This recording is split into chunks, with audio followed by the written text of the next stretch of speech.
All right. Here's George in Winchester with a question about a different kind of cult. Hi there, George. Welcome to Pastor's Perspective. Hi, guys. I was not going to call, but I heard Brian drop the ball or something, and I was like, oh, cool. I was working with my wife's chairs, trying to set them up.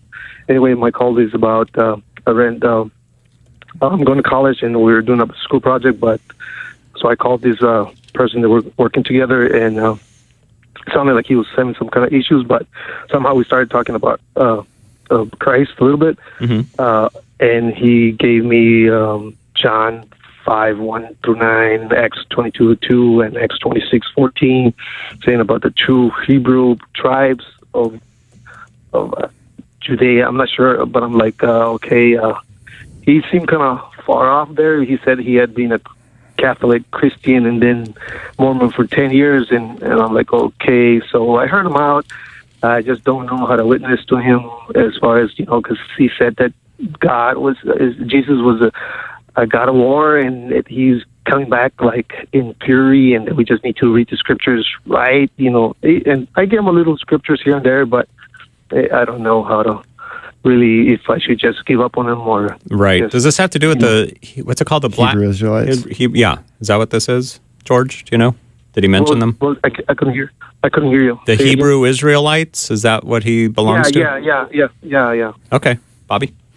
Yeah. So when you're in a conversation with somebody, one way to help all of us is just to kind of talk with people about who Jesus is, who God is as a Trinity, right?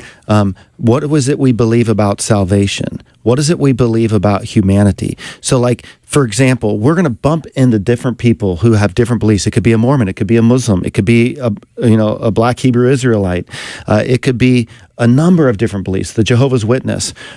If we first and foremost know what our main doctrine is, who is God, who is, humanity? How do we get right with God? If we know those main doctrines, that's where we want the conversation to be with the Muslim, with the Jehovah's Witness, with the atheist, with whoever we're talking to. So what can happen is we can start getting into ancillary discussions, and these can really be just red herrings getting us off track, and we can lose focus. And so at the end of the day, so if you're talking to a Jehovah's Witness and you're getting into whether or not you should be able to celebrate Flag Day or somebody's birthday, or you should have a blood transfusion, those are discussions that you can have. The real question is who does the Jehovah's Witness think Jesus is? Well, they think Jesus used to be, Michael the Archangel, right? And then so you start thinking about what do they think happened to Jesus on a cross? What would they say about that? Well, he didn't die on a cross. What do they think about the resurrection of Jesus? Well, he didn't raise bodily. So we start learning the real differences, and then we can go back to the scripture and we can talk about it there. So I would say there's a couple videos. Vocab Malone is probably, the most gifted person on the topic of the Hebrew Israelites. I've had him on my program at the 1 Minute Apologist, and we've got a couple videos up that you could look, you can interact with. You can go check out Vocab Malone stuff. He's really versed in this particular area, and I would lead you that way. But the simple answer is know what you believe as a Christian, and know where people part ways that aren't Christians, and keep the conversation on what does it mean to be a Christian. You believe in the death, burial, and resurrection of Christ.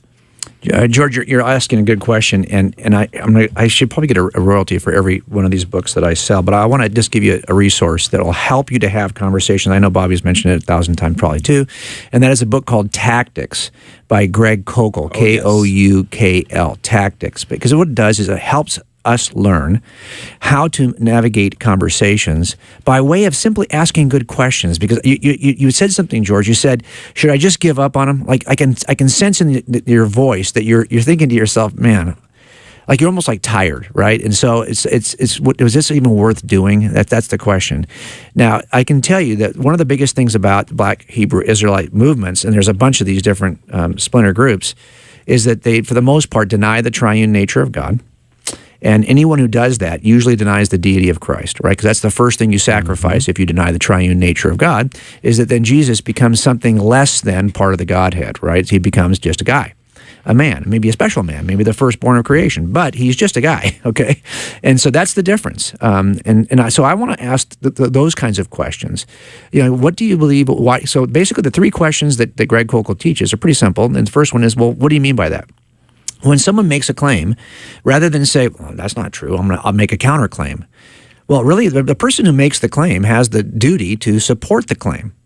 And so he made a claim. You don't need to make a counterclaim. Mm-hmm. He has to support the claim. What do you mean by that? That's a very good question to at least get to the details of what it is he believes. Mm. And then the second question is, well, why do you believe that's true? And that's where he's giving some verses, like you mentioned, Acts 26:14.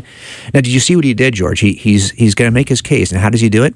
He cherry picks out verses from all over the scriptures and strings them together. He didn't tell you to read Acts 26.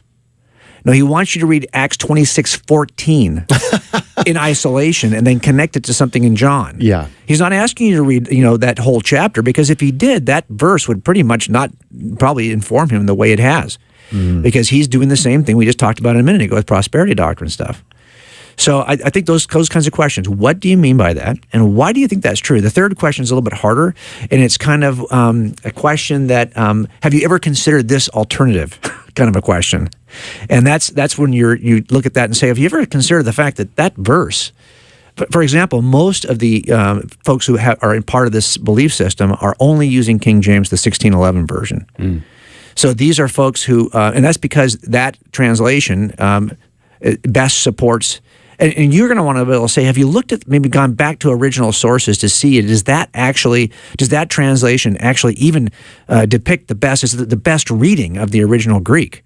Or if it's in the Hebrew, is that the best reading in that translation? Or are there more current translations that take better manuscript evidence into account?